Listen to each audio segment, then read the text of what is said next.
और इसी बीच एक बड़ी खबर, यूएस राष्ट्रपति चुनाव का पहला नतीजा आया।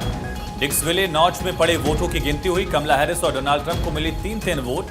पिछले चुनाव में बाइडेन को मिले थे सारे वोट, यानी कि डेमोक्रेट्स के लिए एक पहला झटका जो है पहले नतीजे के तौर पर ही सामने आया।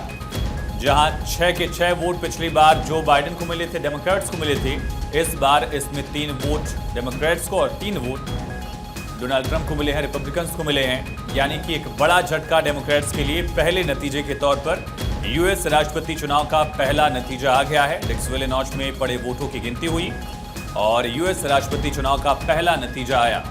हालांकि लगभग 6 करोड़ से ज्यादा वोट पोल हो चुके हैं प्री पोल में ही, और ऐसे में लगभग 10 करोड़ और वोटर्स के पास वोट कास्ट करने का अपना मौका। लेकिन साथ ही साथ नतीजे भी स्पष्ट होते जा रहे हैं।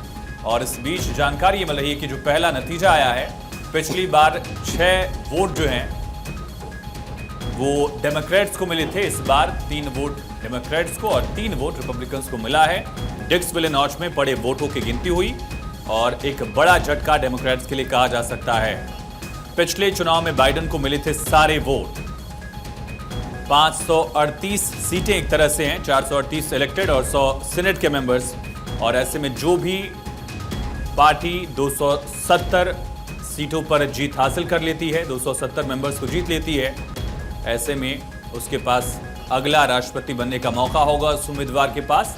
और जो शुरुआती नतीजे आए हैं, कांटे की टक्कर जो कही जा रही थी वो पहले नतीजे से ही रिफ्लेक्ट होनी शुरू हो गई है।